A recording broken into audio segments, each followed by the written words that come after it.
Bonjour à tous et bienvenue dans ce nouvel avis consacré à deux films français intéressants qui ont un univers aquatique, que je vous encourage à découvrir au cinéma tant qu'ils sont en salle. D'un côté, nous avons Le Grand Bain, une comédie dramatique réalisée par Gilles Lellouche, plus connu pour son métier d'acteur. C'est un film qui avait fait sensation au Festival de Cannes alors qu'il n'était même pas en compétition et qui, au vu des chiffres, plaît beaucoup au grand public. Il y a quoi en même temps. L'histoire est celle d'une bande de losers au milieu de leur vie qui ne sont pas très heureux à cause de leurs problèmes du quotidien. Ils sont dépressifs, impulsifs, mythomanes, seuls, trop gentils, etc. Pour se vider la tête, ils font de la natation synchronisée, un sport plus populaire chez les femmes habituellement.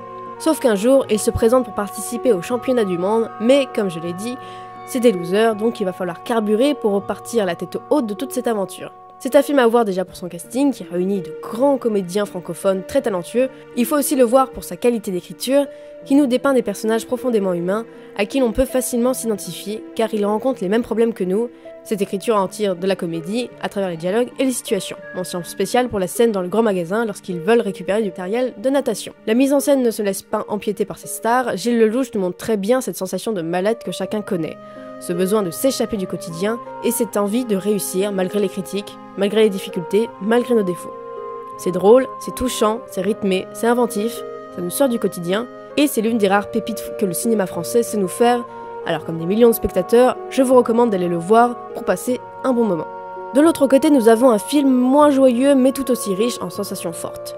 Kursk nous raconte l'histoire vraie du Kursk, un sous-marin russe qui, à la suite d'une négligence technique, subit une explosion et se retrouve piégé au fond de l'eau avec une dizaine de survivants.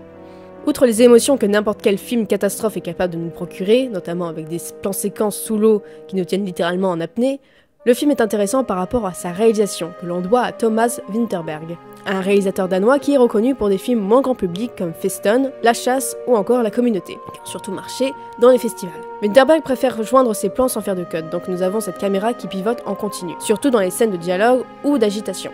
J'ai une pensée particulière pour le caméraman pour les scènes inondées dans le sous-marin, qui devaient être très difficiles pour lui aussi puisqu'il a fait de l'eau jusqu'au nombril pour travailler. Et le thème de prédilection du réalisateur est également présent dans ce film, à savoir le déni. En effet, comme je l'ai dit, il s'agit d'une histoire vraie survenue en 2000, soit quelques années après la chute de l'URSS, une surpuissance mondiale égale à celle des États-Unis. Sauf que la Russie n'arrive plus à être au même niveau que les autres pays, surtout dans le domaine militaire. La sortie en mer de Kursk est même une démonstration de sa puissance maritime. Mais avec son matériel de plus en plus abîmé, vieux ou tout simplement revendu en pièces détachées, la Russie peine à sauver ses hommes et reçoit la sollicitation d'autres pays pour leur venir en aide. Sauf qu'on reste dans le domaine militaire et que même en temps de paix, la Russie ne veut pas que l'on découvre son matériel ou être sauvé par ceux qui étaient ses ennemis autrefois. Ça fait mal à l'honneur. Tout ceci est bien présent dans le film et il est même symbolisé par l'amiral russe qui est très vieux. Le casting réunit plusieurs nationalités, des Français, des Anglais, des Suédois, des Allemands, des Autrichiens, comme cette histoire réunit l'attention de plusieurs pays. Et pour finir, la musique est composée par Alexandre Desplat, qui fait de l'ombre à tout le monde avec sa carrière, et qui propose des musiques très marquantes, je trouve. Kursk est lui aussi un film rare dans le cinéma français, qui ose assez peu faire des films qui nécessitent autant d'effets spéciaux.